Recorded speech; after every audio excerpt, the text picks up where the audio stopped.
Hi, and welcome to the Quick and Dirty Romance Podcast. We're your hosts, romance authors and bicoastal best friends for life. I'm Skye, author of the upcoming Gully romance, Scoreless. And I'm Sarah Smith, author of the upcoming No Freaking Way. And together we are Sarah Skye, author of the best-selling Unlikely Pairings series. Each episode will dive deep into what it's like to be a contemporary romance author. We'll talk writing inspiration, give you the inside scoop about the publishing world, chat about how we write those infamous sex scenes, and more. And then we'll pull out and wrap it up in 30 minutes or less, but we promise to leave you satisfied. So if you haven't already read our books, be sure to check them out after you listen to this podcast.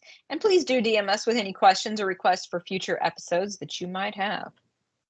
So today we're talking about something we've noticed happening a lot in the romance book world, and that is the decline of the third act breakup.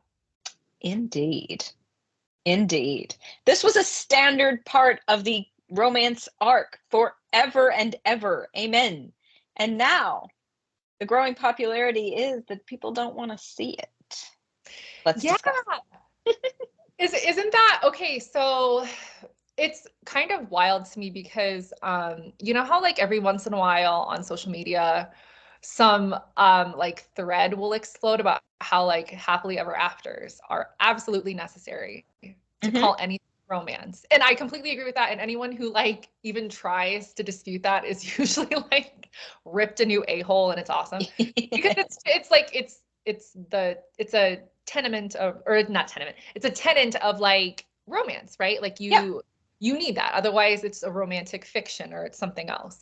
And like, I wouldn't say the third act breakup is as sacred as the happily ever after, because it's not. And I would never make that comparison. But I'm like, I have the same feeling, Skye. Like, I was really surprised to see how it's sort of on the decline. It's still definitely prevalent. Like the majority of romances I read still have a third act breakup of some sort. But the last few that I have don't, and they're great and they're amazing. They're just as compelling. They're really, really incredible romances. But like people, like readers, really are really liking the no third act breakup, I think. And I'm just like, yeah, I'm just curious to see like what you think about that, or like how what readers think about it. I'm interested in the psychology of this.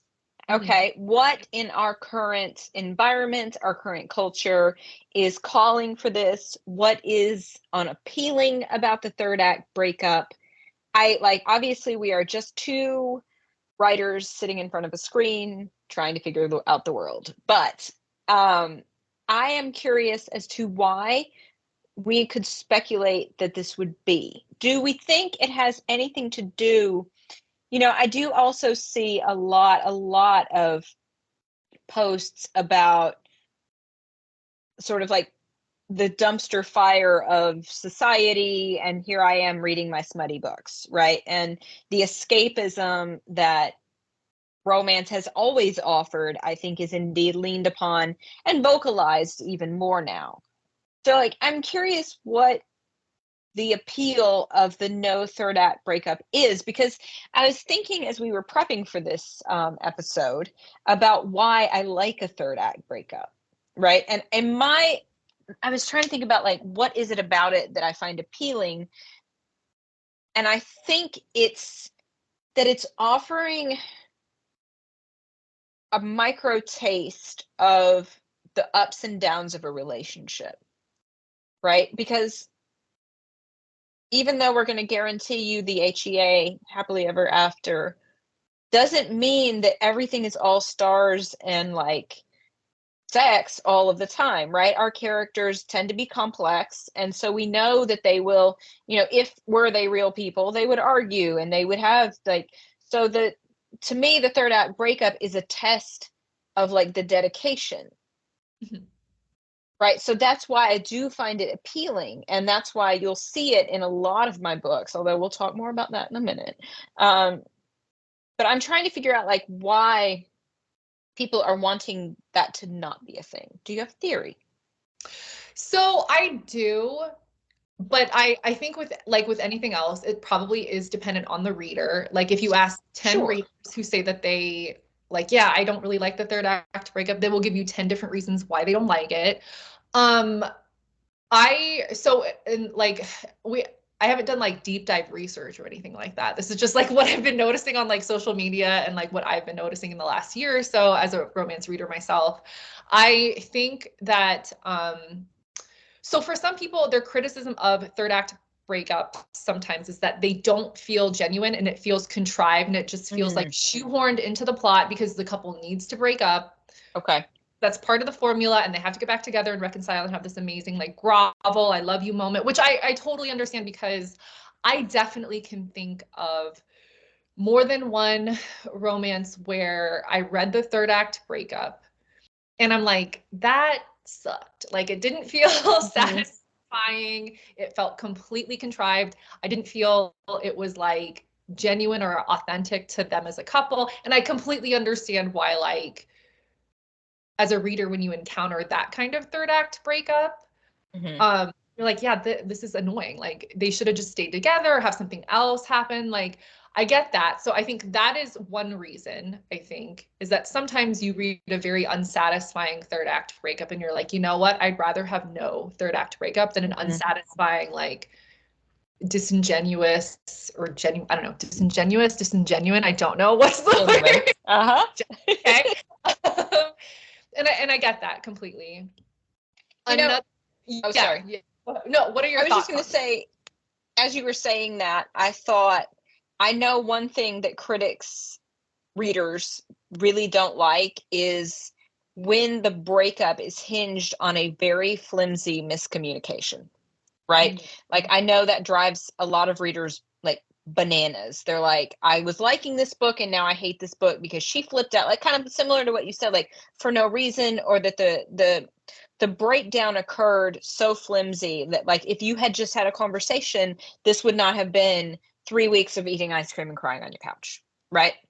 Like, and that actually reminds me of our own Whiskers and Sunshine, which was not a flimsy miscommunication. It was a choice made, right? It was a choice made. And I think that you can do a very strong third act breakup when a reader, or when there is a motivation behind it. I do think the flimsy, like, oh, I thought, you know, and it was certainly more popular in an earlier time.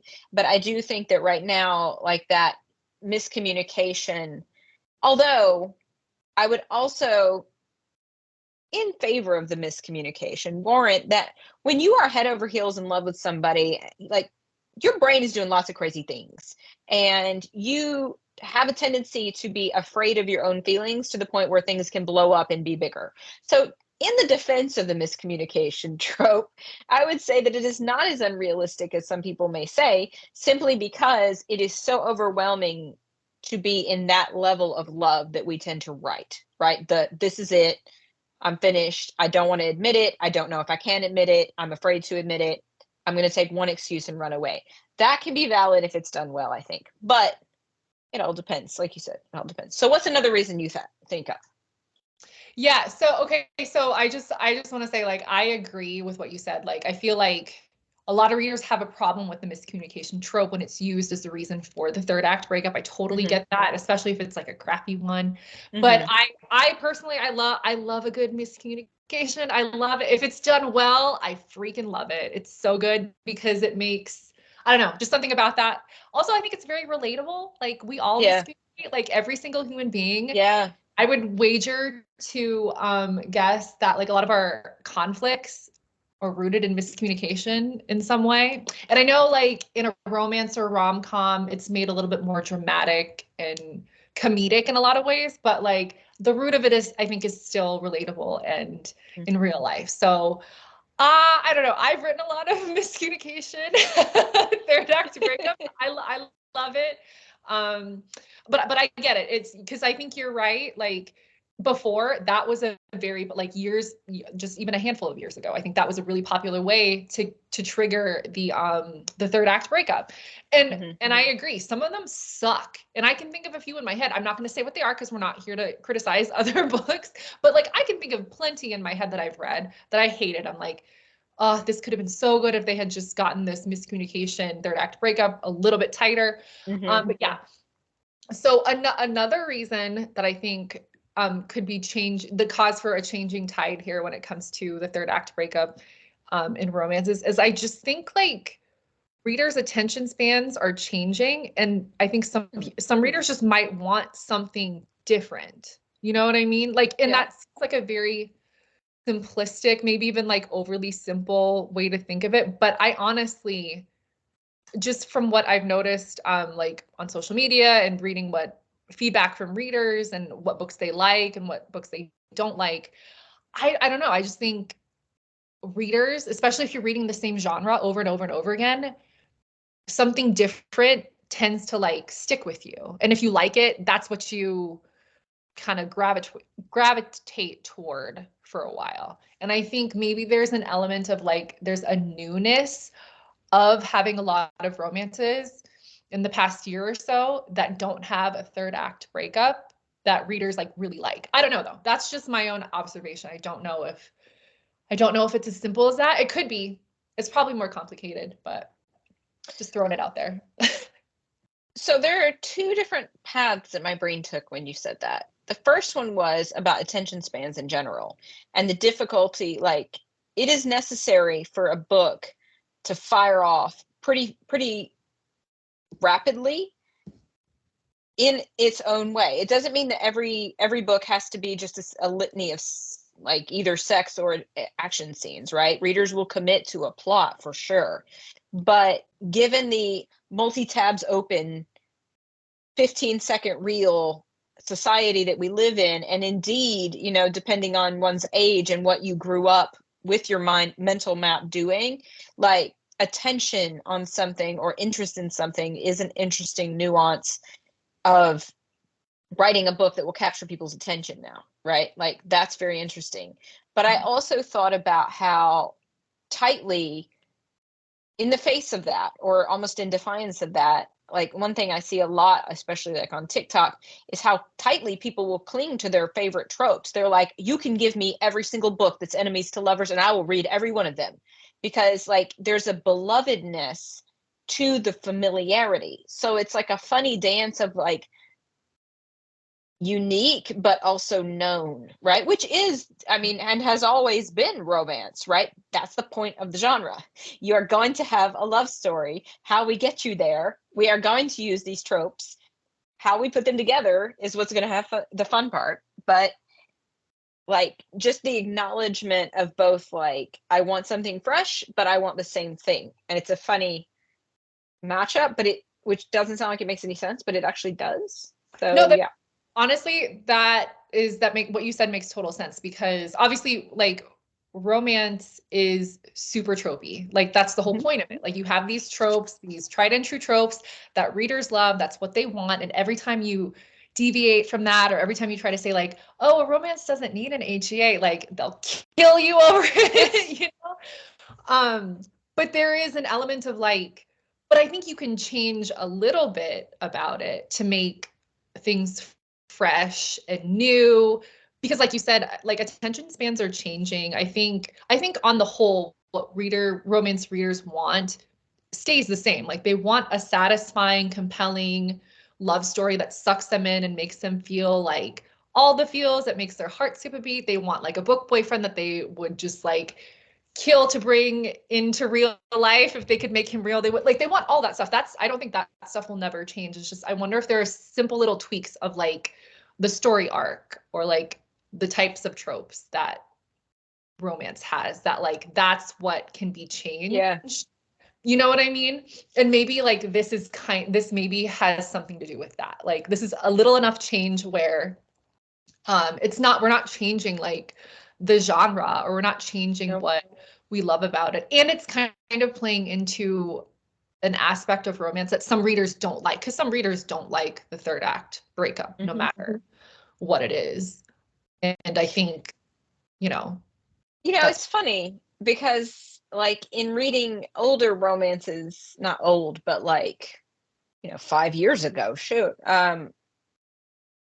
Anytime or even like, let me take it back to, I would say like a little while ago, like 10 years ago, I was reading romances But as soon as you go start reading romances, you know that no matter how much you love this couple, you knew that you would have to brace yourself for the moment that they broke up. And as you were saying, it was either like, I am going to be torn apart and devastated for them, or I'm going to be like, what did you do? What did you do? Yeah. No, fools. So like, and I was thinking, and I'm going to name this name because A, I'm not bashing them, and B, they were my gateway. But Christina Lauren, like my gateway, Beautiful Bastard. Super hot book, lots of dubcon. But there is a miscommunication trope, and your first book has the miscommunication trope. Like, I feel like that's not a thing I've leaned on as much. I've leaned more into like, I'm struggling to communicate. Like if I think about Celeste and Ben, like she really couldn't communicate what she was trying to go through, right? So it wasn't like a misunderstanding, it was like a reaction. Right. But anyway, point being, you just knew that you would have to brace yourself. And you knew that like you had 3/4 of the book and it's like everything's perfect. And it's like, what is this last page? What are you going to do to me? But again, similar to what we've talked about, you knew that you could keep going on the journey because there was no question that eventually it would work out. But would it work out satisfactorily? Would you be satisfied with the disintegration, and would the reunion be good? Because quite frankly, sometimes, in certain books, which I'm not going to name, like the breakdown or the breakup was like, yeah, this probably wasn't the best for you. So like getting back together, it's like, I'm not sure this was a good idea, So you also have to be careful with that element, right? Like if I've bought that this character should be with this character, don't make me question it. Don't make me figure she's better off without him, right? So yeah, there's a lot. It's the psychology of it is interesting. I do wonder these days about how the changes in like our lifestyle, like post 2020, has also affected this sort of movement. Like how much more people want some element of stability, right? Like some given, like, I know this is okay. Again, it's going to be okay. We're going to give you the HEA, but maybe it's a little bit more of that comfort too. I don't know. That's pure speculation. Nobody's ever told me that, but Honestly, that's a really good point, Skye. I feel like that probably plays into it for some readers. Like when real life is very unstable and unpleasant and stressful and other awful things, when you read, you do, or at least for me, I read to escape and entertain myself. And the reason why I read romance is because it's a happy, it's a happy story. It's a happy avenue. I know I'm going to be happy reading it, and I know it's going to put me in a good mood, and I know it's going to distract me from whatever is upsetting me in my real life. And I can totally see how, like, as a reader, you don't want to be stressed out in that way with the thing that you're using to escape. I have noticed too that like in the books that I've read that happen to not have a third act breakup that I still find very emotionally compelling, there's still like some sort of conflict happening for the characters. I've like separately, like one character is having her issues, the other character is having his issues. And so there's still like stuff happening.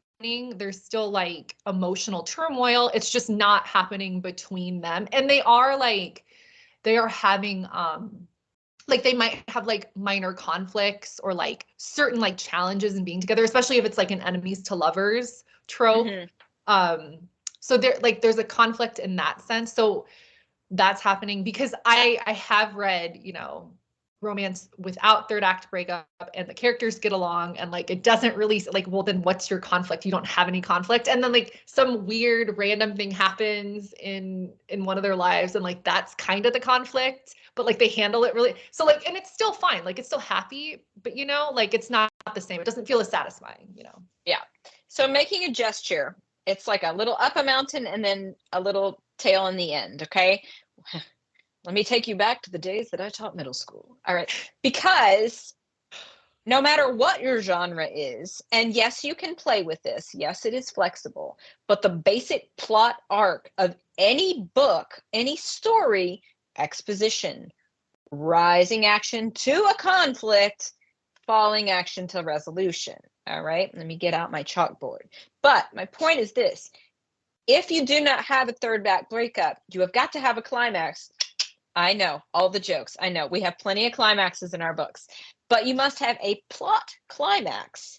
And if you don't, your book is probably boring. Sorry, not sorry, right? Like, it shouldn't be random. It shouldn't be a non sequitur to the plot. Like, it doesn't have to be like, oh, I saw this coming all along, but like, you know, he's suddenly like mysteriously sad and then we found out his mom dies. No, you can't drop that on us, right? Like, there, it has to, whatever it is, it has to come to a head. I know, there's all the jokes, but seriously, in a plot, it's not enough to just bang, bang, bang, happy ending, right? Like, something needs to happen to test, to put a pressure test, right? Even if it's not a pressure of will they not break up, it's like something needs to be pressing down on the characters to show a satisfying resolution. And if you don't, then you haven't really followed the plot line of a basic story, right? So, genre aside, you do need a climactic element in the story. Done. Right? Yeah.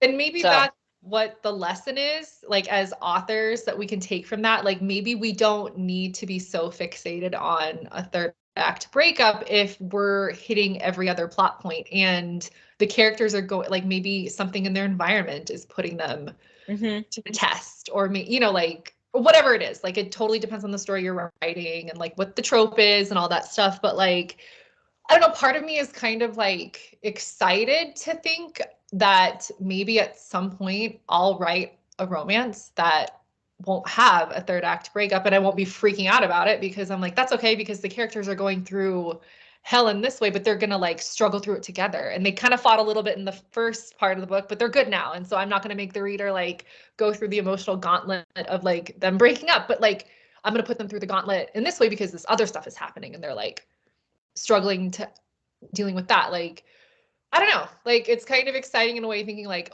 we can take this liberty with our genre and not have to worry about being like dropped by readers, you know? quite so. That's cool. Well, Yeah. I was going to ask, because it is, as we record, the middle of January 2024. So I was going to ask if, as you look out over 2024, you are in any way a no third act romance breakup era.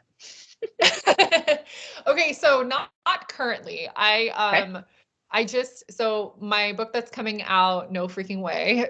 Right. Spoiler alert. there's probably going to be a third act breakup unless I change something about that. And then the next book I'm working on, there is a third act breakup, because again, Okay. like, I love a good third act breakup. It's, I don't know, I Mhm. freaking love it. But in the last year or so, when I've been reading more romances that don't have the third act breakup, like, my creative brain has been turning like, oh, I have an idea of how I could like do this, a romance with this trope, and how I could not have a third act breakup. So like, I think there will be a book at some point that I publish this year that won't have it, that will not have a third act breakup. How about you? Well, since we're talking about it, I will say, no spoilers, sweetheart, but Scoreless does not have a third act breakup. So my upcoming book, I might be in my no third act breakup era, because Scoreless, you know, and when I was plotting this book a long time ago, like, I was like, well, how are they going to break up? But then as I went to bring it to publication in February, I was like, you know, I think I can do something different. And indeed, there is a climactic element at the end. You know, there is climax, and it is not out of nowhere, and early readers are really enjoying it. So I was like, yay, because I tried my hand at a no third act, because similar to what you were saying, like, these two characters are a little bit enemies to lovers, definitely like a dislike to love. And it was like, do I put that back? Like, do I bring that roaring back? Right now, this one, the trust bond has been built. Something else is going to test these two characters. So they will be tested, but it is a romance. And my book after that, my subsequent book, which will be book 5 in the Auntie Bell series, all about James Addison, actually is not going to have exactly a third act breakup either. Nor will my 90s book, but I'm not going to say more on that, because then you're going to be like, you told me there was no third act breakup, and there kind of is and there kind of isn't. So I'm just going to leave you with that for now. But all that to say, I am dabbling in the no third act breakup for now. That's exciting. Hmm. I think this is, honestly, I feel like this is like a cool moment maybe in the Yeah. romance genre. Like, um, and it's again like one of the reasons why I love romance is that I think we have a lot of like freedom and leeway to do whatever the hell we want, as long as Yeah. we, you know, ruin what readers love most about it, which is the happily ever after. Right. That will never change. And if if you think you're writing romance without happily ever after, you're not. You're writing romantic fiction, just FYI. Yes. And really, I don't like, I think to say whether or not your book has a third act breakup or not a third act breakup, I don't think it's necessarily a spoiler. I'm seeing more and more No. like, you know, on social media or on like Yeah. Goodreads or post reviews, when they talk about what a book is about, they'll a lot of times they'll just put like no third act breakup in order to draw in readers who like, oh yes, I don't want to read a third act breakup Yeah. next time. Like that appeals to them. It's like, again, maybe it's like a safety comfort thing. They know that they're not going to be their heart's not Yeah. going to be in that And way. yeah, and to our readers, like I would just really, I mean, and I think obviously, if you're reading us, then then you're okay with some third act breakups, but like rest assured, your beloved romance author will give you the happily ever after, right? Like, so absolutely, revel in things that are not a breakup, that are climax, and then revel in a little bit of like the tragedy of a third act breakup. Because, and like last note on that is like one thing I was going to say is third act breakup isn't really realistic whatsoever, right? Like, and I'm not saying it cannot happen. I'm not, please don't hear that. Please don't hear that. My parents had a breakup, right? My parents' love story had a third act breakup, and then there they were, and 44 years later, here they are. But I don't think it is terribly common, the breakup and now we're really in love, right? Like, I just don't think, like, I'm not saying it doesn't happen. I'm not saying it's not absolutely some people's lives, but to me, and at least from my own experiences, if you break up, you probably should have stayed broken up. And then if you don't stay broken up and you get back together, well, probably going to break up again. But that is not true for everybody. That's just I heard it from a friend. No, but seriously, like, I think that's part of it is not very common in real life. And the whole idea of just like, oh, I'm in love with you, oh, go away, bye, is not really the way a lot of people navigate relationships, I don't think. And I don't think it's a healthy way to navigate a relationship, to be honest with you. But I still think it works great in fiction, and I think it is delicious when it's done right. That's just how we do it. So that was good for me, Sarah. Was it good for you? Hell yeah, it was good for me. Ooh-wee. First one of the year. Love it. Thank you all so much for listening. I'm going to stop for a moment and just say, look, I've said this a lot. We say this a lot. We say this every time. Stop right now. Whatever platform you're listening on, hit us some stars, okay? We need some reviews out there. Please go ahead and just tap those stars. We would really appreciate it. And thank you, thank you, thank you for 10,000 downloads of the Quick and Dirty Romance podcast. I have to shout that out right now because I am so thrilled that we keep bringing you something you want to listen to. So drop us a review and keep on listening. And in the meantime, go ahead and read our books. You know what they are. And if you don't, you can find out more about us on Instagram. Together, we are author Sarah Skye. I am on Instagram, Facebook, and TikTok at author Skye McDonald. And you can find me on Instagram and TikTok. I'm at author Sarah S.